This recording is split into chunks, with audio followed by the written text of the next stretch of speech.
Yo, kali ini aku akan membawakan sebuah film berjudul Tenshi no Koi yang umumnya terkenal dengan judul My Rainy Days yang dirilis pada tahun 2009. Film ini bercerita tentang seorang remaja SMA cantik bernama Ryo Ozawa yang cukup populer tetapi juga nakal dan egois di kalangan teman-teman sekolahnya. Kenakalan Ryo dan teman-temannya nggak tanggung-tanggung, karena Ryo dan teman-temannya terjun ke dalam dunia prostitusi. Berkat itu, Ryo bisa menikmati hidup mewah di apartemen, serta memiliki kredit card unlimited pemberian dari om-om yang menjadi kliennya. Tapi pilihan jalan hidupnya ini dilatar belakangi oleh kisah masa lalunya yang traumatis dan menyedihkan yang pernah ia alami. Namun, semua itu berubah di saat ia bertemu dengan Kaoki Ozawa yang merupakan seorang dosen sejarah. Dan hal ini membuatnya untuk pertama kali merasakan jatuh cinta kepada seseorang. Ini juga membuatnya berkeinginan untuk meninggalkan dunianya yang gelap dan kelam. Yang ia tidak ketahui, kalau Kaoki telah divonis tidak akan hidup lebih lama dikarenakan tumor otak yang ia derita. Film ini dibintangi oleh pacarku, Nozomi Sasaki, dan Sosuke Tanihara. Bagaimana perjalanan mereka? Mari kita saksikan My Rainy Days by Chasing Movie.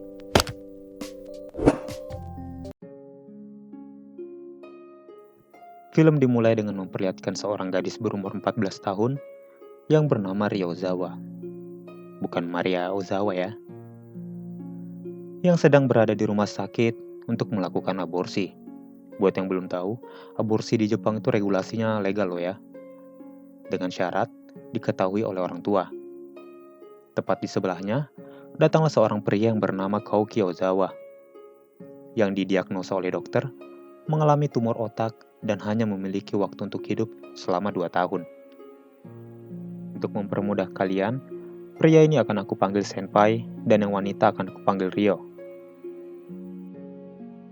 Saat perjalanan di lorong rumah sakit, ia berpapasan dengan Ryo yang dipaksa oleh ibunya untuk melakukan aborsi.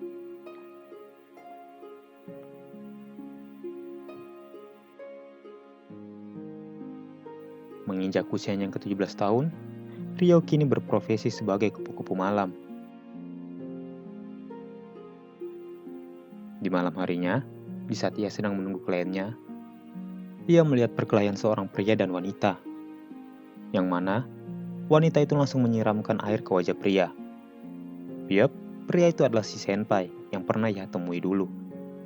Namun di sini Ryo belum menyadari hal itu. Melihat hal itu, Ryo tertawa kecil. Tepat di saat itu, datang om-om tajir yang merupakan klien si Ryo, alias om-om yang membooking si Ryo ini. Tidak lama kemudian, mereka pun berlalu pergi.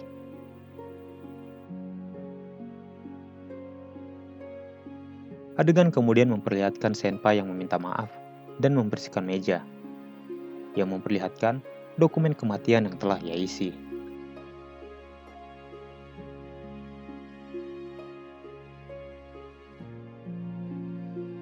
Keesokan harinya, adegan memperlihatkan segerombolan anak-anak SMA yang sedang melakukan pembulian kepada salah satu murid yang ada di sana yang bernama Tomoko dan yang membuli bernama Naoko. Tomoko bersujud meminta maaf kepada Naoko karena tidak memberikan uang kepada Naoko. Namun Naoko yang tidak terima menyuruh teman-temannya untuk membuka paksa baju Tomoko dan berniat mempermalukannya dengan memfotonya dan memasukkannya ke dalam situs porno. Tomoko yang tidak berdaya meminta tolong kepada teman-temannya. Namun tidak satupun temannya yang menolongnya. Tepat di saat Tomoko akan dipermalukan oleh teman-teman Naoko, Ryo kemudian datang layaknya seorang pahlawan dan menghentikan ulah Naoko dan teman-temannya itu. Ia kemudian mengajak Tomoko ke atap sekolah. Dari sini kita mengetahui kalau Tomoko adalah siswa kutu buku yang sering dibully oleh teman-teman sekolahnya. Dan ia hidup dalam ketakutan setiap harinya tanpa ada yang mau menolongnya.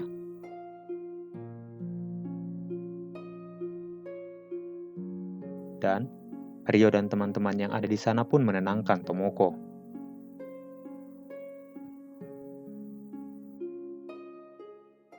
Pada malam harinya, Ryo dan teman-temannya mengajak Tomoko ke sebuah klub malam dan memperkenalkan Tomoko kepada temannya yang merupakan seorang germo. Di sini Tomoko diajak bersenang-senang oleh Ryo dan teman-temannya. Saat Ryo sedang berada di WC untuk bermakeup, Tomoko mengatakan kalau ia sangat senang bisa bersenang-senang bersama Ryo. Namun, ia tidak bisa selalu melakukan ini karena ia tidak punya banyak uang. Namun Ryo menawarkan Tomoko sebuah pekerjaan yang menghasilkan uang yang banyak. Tomoko yang berpikir itu adalah kerja paruh waktu, menyetujui hal tersebut. Yang ia tidak ketahui, kalau pekerjaan yang ditawarkan oleh Ryo adalah menjadi seorang wanita open BO atau kupu-kupu malam. Iya sih, memang kerja paruh waktu. Keesokan paginya, Tomoko terbangun dan berada di sebuah apartemen yang disewakan oleh papa atau klien dari si Ryo ini.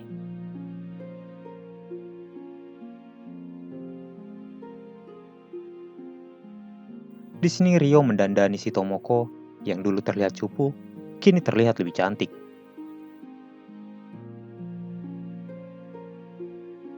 Membuat teman-teman Ryo cukup terkejut dengan perubahannya. Tomoko mulai menebak-nebak pekerjaan apa yang akan dia lakukan. Sampai Ryo menjelaskan kalau mereka berkencan dengan om-om kaya untuk mencari sesuap nasi.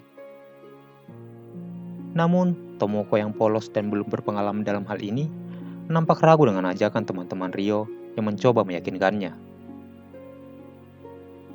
Melihat penolakan yang dilakukan oleh Tomoko, dengan manipulatifnya Ryo berpura-pura untuk melarang temannya untuk memaksa Tomoko.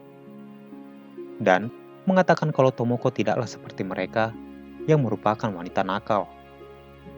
Sehingga, hal itulah yang membuat mereka bersahabat. Karena Tomoko bukanlah salah satu dari mereka, maka ia menyuruh Tomoko untuk kembali ke dirinya yang dulu. Dan menyuruhnya untuk kembali pulang.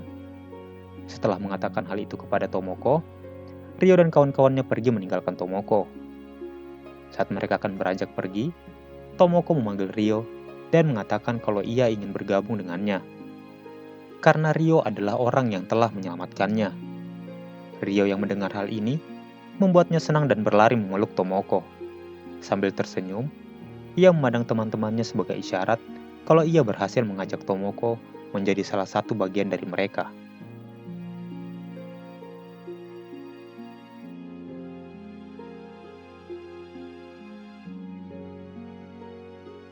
Karena Ryo dan teman-teman yang merupakan wanita sosialita yang senang sekali berbelanja, dan untuk merayakan pertemanannya dengan Tomoko, ia kemudian membelikan Tomoko kalung sebagai tanda pertemanan mereka.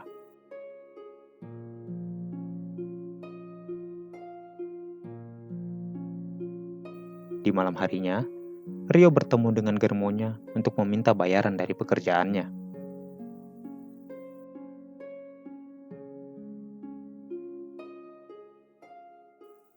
Keesokan harinya, Ryo dan teman-temannya menghabiskan waktu untuk bersenang-senang, mulai dari makan di restoran, bersantai di kolam renang, dan menghabiskan waktu bersama di taman, dan selalu mengabadikan momen kebersamaan mereka dengan sebuah kamera layaknya best friend forever. Malam harinya, Ryo menghabiskan waktunya bersama Naoko dan berterima kasih kepada Naoko karena telah membuli Tomoko. Dari sini kita mengetahui kalau Ryo sengaja menyuruh Naoko untuk membuli Tomoko agar ia dapat menolong Tomoko yang tidak berdaya, membuatnya terikat dengan Ryo sehingga menganggap Ryo sebagai pahlawannya dan mau melakukan apa saja. Dan memudahkannya untuk mengajak Tomoko untuk menjadi bagian dari kelompoknya. Naoko yang mendengar ucapan terima kasih Ryo merasa tidak terima dengan kedekatan Ryo dan Tomoko. Namun dengan memeluknya, Ryo meyakinkan kalau Naoko adalah temannya satu-satunya. Dari sini kita dapat mengetahui kalau Ryo pandai memanipulasi seseorang untuk mendapatkan apa yang ia mau. Keesokan harinya, memperlihatkan Kouki Ozawa yang akan aku panggil senpai yang sedang bersiap-siap untuk mengambil foto dirinya.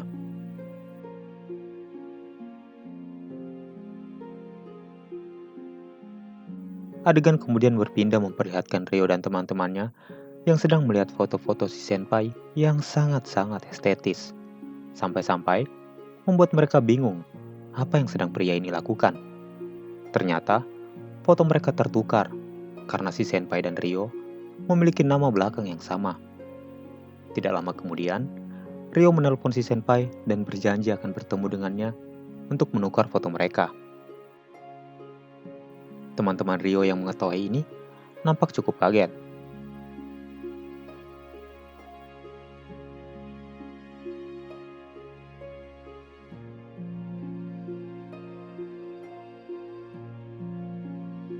Besoknya, terlihat cuaca nampak sedang hujan dan memperlihatkan Ryo yang sedang berlari berteduh. Di sana, ia melihat foto si senpai sambil tersenyum. Tidak lama kemudian, datanglah mas-mas gak jelas yang mencoba menggoda Ryo. Dari kejauhan, Ryo terpaku melihat kedatangan si senpai. Ryo pun memberikan payungnya kepada mas-mas gak jelas itu dan mengusirnya pergi.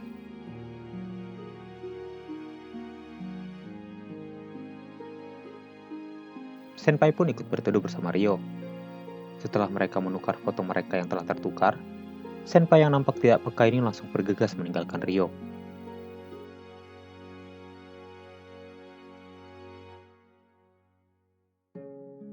Ryo pun memohon agar bisa diantar sampai ke stasiun terdekat dan berbohong kepada si senpai kalau ia buru-buru dan tidak sempat membawa payung.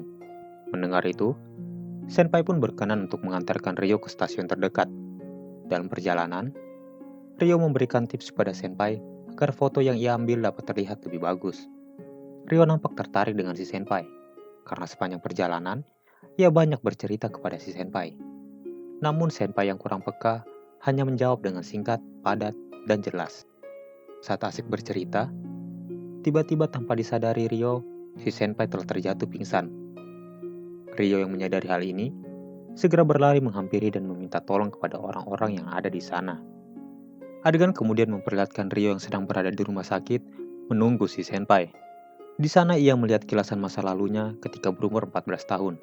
Tidak lama kemudian, datanglah seorang suster yang menghampirinya dan mengatakan kalau si senpai akan dirawat di rumah sakit dan akan melakukan pemeriksaan, dan menyuruh Ryo untuk kembali pulang. Ryo yang mendengar hal ini bertanya tentang apa yang sedang dialami oleh si senpai.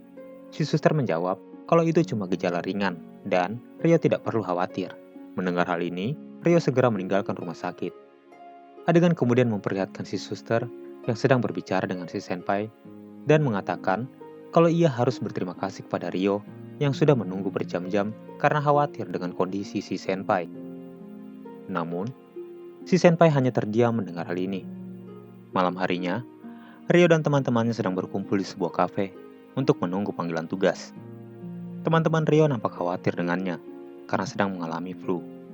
Namun Ryo mengatakan kalau dia baik-baik saja dan segera bergegas bekerja dan meninggalkan teman-temannya.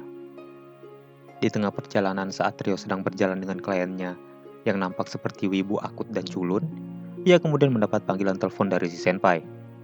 Mengetahui hal ini, segera Ryo bergegas meninggalkan si pria wibu akut dan culun itu dan menuju ke rumah sakit.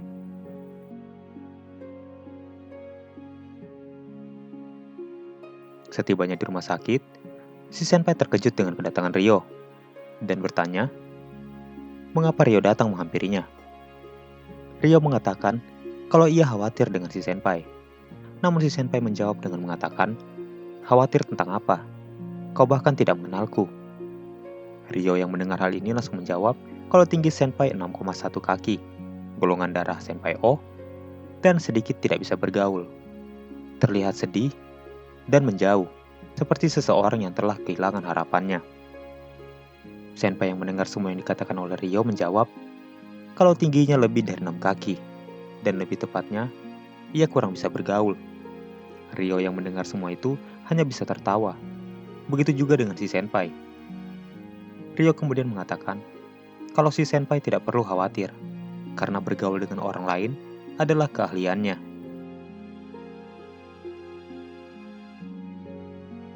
Keesokan harinya, terlihat si senpai sedang mengajar mata kuliah sejarah di kelasnya. Saat sedang menjelaskan, betapa terkejutnya dia ketika melihat Ryo sedang ada di dalam kelasnya, membaur dengan mahasiswa yang ada di sana. Hal ini membuat senpai menjadi salah tingkah. Ketika ada di dalam ruangannya, Ryo memohon kepada si senpai untuk mengajarkannya sejarah. Senpai yang mendengar ini nampak kebingungan dan bertanya, mengapa harus dia? Kemudian Ryo menjawab kalau dia telah menyelamatkan nyawa si senpai. Mendengar hal ini, si senpai kemudian menyuruh Rio untuk datang pada hari Senin depan. Tidak lama kemudian, datanglah seorang wanita yang bernama Kaori yang masuk dan ingin bertemu dengan si senpai. Dengan perasaan cemburu, Rio melihat wanita itu langsung memilih untuk pergi. Hal ini membuat senpai mengejarnya dan mencoba untuk menjelaskannya. Namun Rio yang nampak cemburu dan marah memilih untuk pergi meninggalkan si senpai.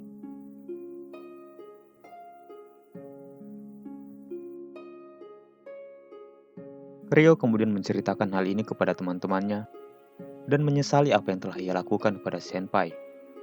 Melihat perubahan yang terjadi kepada Rio, membuat teman-temannya berpikir kalau Rio mungkin sedang jatuh cinta. Namun Rio menyangkal semua yang dikatakan oleh teman-temannya. Kemudian datanglah Rio ke kantor si senpai untuk belajar sejarah seperti yang ia minta.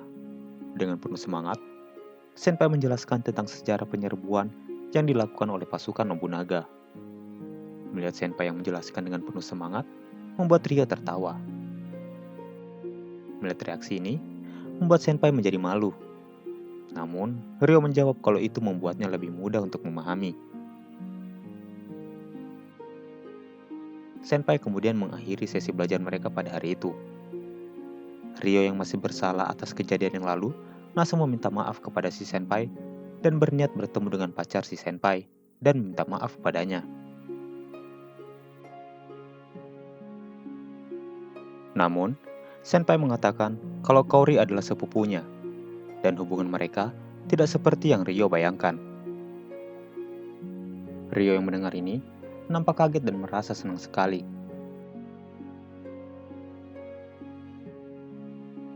Selama dalam perjalanan, nampak Rio yang terus mengikuti si senpai. Senpai yang menyadari ini kemudian mengatakan kalau Rio seperti seorang penguntit. Rio yang mendengar ini kemudian mengatakan, apakah si senpai pernah melihat penguntit yang cantik sebelumnya? Rio yang berdiri di sana membuat semua orang yang ada di sana mengagumi kecantikannya. Sumpah, cakep banget. Lanjut, mendengar hal ini si senpai kemudian tersenyum dan mengajaknya untuk makan malam bersama.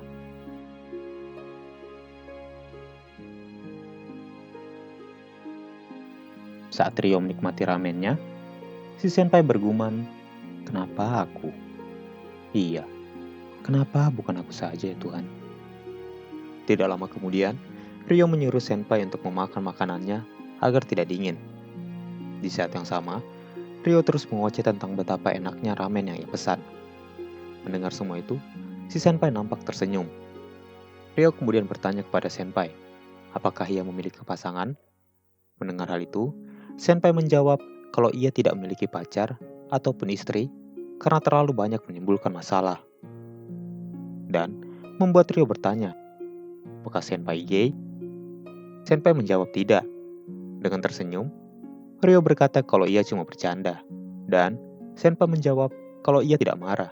Hanya saja, sulit baginya untuk bisa bergaul dengan orang lain. Mendengar jawaban ini, membuat Rio bertanya, apakah senpai tidak merasa kesepian? Senpai menjawab, kalau ia tidak pernah merasa kesepian. Mendengar hal ini, Rio berniat membantu dan mencoba meminum bir milik senpai. Spontan, senpai langsung melarangnya. Dengan penuh percaya diri, Rio berkata, kalau ia mau menjadi pacar si senpai. Namun, dengan tololnya si senpai menolaknya. Rio bertanya, apakah di mata senpai, ia terlihat kurang menarik? Dengan cepat senpai menjawab, kamu masih muda, menarik, dan cantik. Senpai pun mengatakan kalau Rio terlalu kecil baginya. Maksudnya umurnya ya guys, bukan ukurannya. Lanjut, Rio mendengar hal itu, kemudian menjawab kalau dia cukup dewasa dalam segala hal. Senpai yang mendengar jawaban Rio, nampak terdiam dan bengong. Menyadari itu, membuat Rio berkata kalau senpai sedang membayangkan hal-hal yang jorok. Dengan cepat, senpai segera membantahnya. Setelah selesai menikmati makan malam mereka, si senpai pergi menuju ke stasiun terdekat. Dan, tepat di belakangnya, Rio terus mengikutinya. Rio meminta kepada si senpai, kalau nilai ujiannya dapat 100, dia ingin pergi berkencan dengannya lagi. Awalnya si senpai menolak tawaran ini. Namun, karena ia terus didesak oleh Rio, maka ia pun menerima tawarannya. Ketika si senpai beranjak pergi, Rio memanggilnya dan mengatakan, "Katakan saja kapan, ketika perbedaan usia mereka tidak menjadi masalah, dan sampai saat itu tiba, aku akan membiarkan wanita lain berada di sisimu." Setelah mengatakan kalimat itu, Rio berlalu pergi. Senpai yang mendengar semua itu hanya bisa tersenyum sambil menatap Rio pergi. Saat keduanya saling bertemu untuk menunggu kereta, Rio berteriak kepada senpai kalau ia mencintainya. Hal ini membuat semua mata para penumpang tertuju kepada si senpai. Dan tentu, hal ini membuatnya merasa malu dan menyuruh Rio untuk menghentikannya. Rio yang nampak tidak peduli terus saja melambaikan tangannya kepada si senpai sampai kereta pergi memisahkan mereka.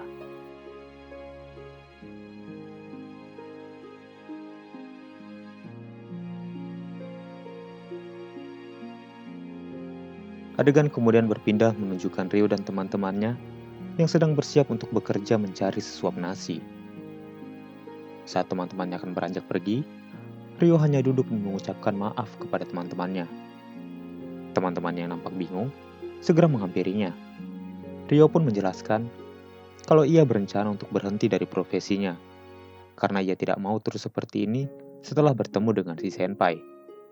Dan ia berniat akan menyampaikan hal ini kepada Yuji yang merupakan germo mereka.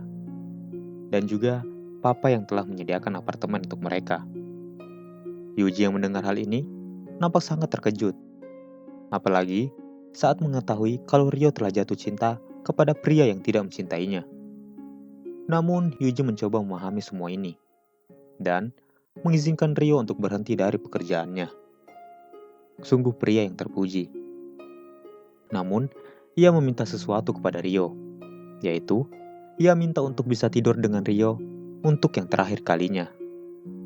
Sungguh pria yang tidak terpuji. Setelah itu, Rio bertemu dengan Naoko dan menyampaikan keinginannya untuk mengakhiri hubungannya dengan Naoko. Namun Naoko bersikeras ingin tetap bersamanya. Rio yang telah yakin dengan keputusan yang ia buat, hanya meminta maaf kepada Naoko. Mendengar hal itu semua, Naoko kecewa dan pergi meninggalkan Rio.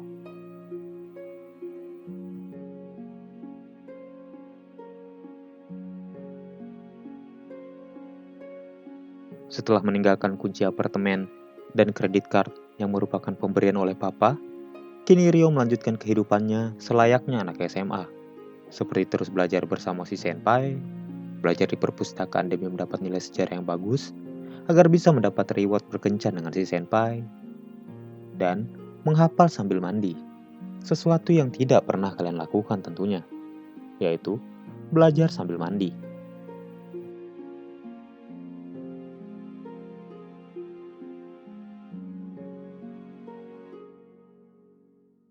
Hingga tibalah pembagian lembar ujian sejarah. Dan Rio hanya mendapat nilai 99. Melihat hal ini, membuatnya merasa sangat sedih.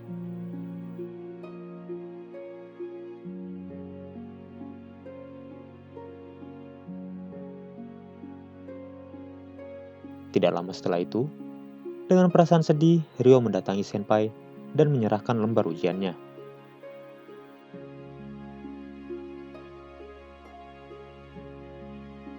Melihat lembar ujian yang mendapat nilai 99, si senpai yang merupakan seorang dosen sejarah mulai memeriksa lembar ujian milik Rio. Dan memberikan nilai 100 karena tidak ada yang salah dari jawaban milik Rio. Mendengar hal itu, membuat Rio terkejut dan merasa sangat senang karena ia dapat kesempatan untuk bisa berkencan dengan si senpai lagi. Dengan bercanda, ia mengatakan kalau si senpai memberikan nilai 100 agar bisa berkencan dengannya. Segera si senpai membantah hal ini dengan alasan kalau nilai itu adalah nilai yang adil dari seorang dosen sejarah yang netral. Hingga tibalah di mana Rio dan senpai pergi berkencan. Namun kencan di sini lebih mirip seperti melakukan kunjungan sejarah. Karena mereka berdua mengunjungi tempat-tempat yang bersejarah di Jepang. Mulai dari mengunjungi prasasti,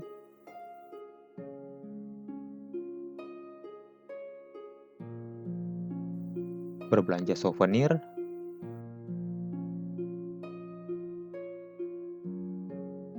dan mendatangi tempat yang dulu merupakan medan pertempuran. Meskipun cukup aneh, tapi Rio sangat senang bisa bersama dengan si senpai.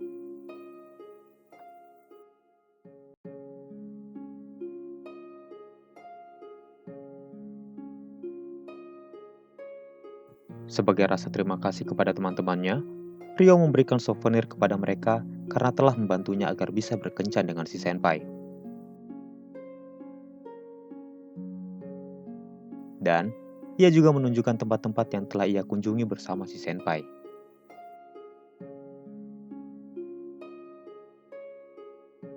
Di malam harinya, Rio mengunjungi rumah Naoko. Saat mengetuk pintu rumahnya, yang keluar malah seorang pria dan mengatakan kalau Naoko telah pergi keluar. Tidak lama setelah itu, Naoko pun keluar dari rumahnya. Naoko nampak begitu senang saat Rio memberikan sebuah kaos untuknya. Rio yang khawatir, kemudian bertanya kepada Naoko siapa pria yang telah bersamanya. Naoko pun menjawab kalau pria itu adalah seorang pecundang dengan membuat ibunya terus bekerja sedangkan ia hanya sibuk mabuk. Rio juga menyadari kondisi fisik Naoko yang semakin kurus dan bertanya kepadanya apakah ia sudah makan. Naoko yang nampak sedang menyembunyikan sesuatu mengurungkan niatnya saat akan bercerita kepada Rio.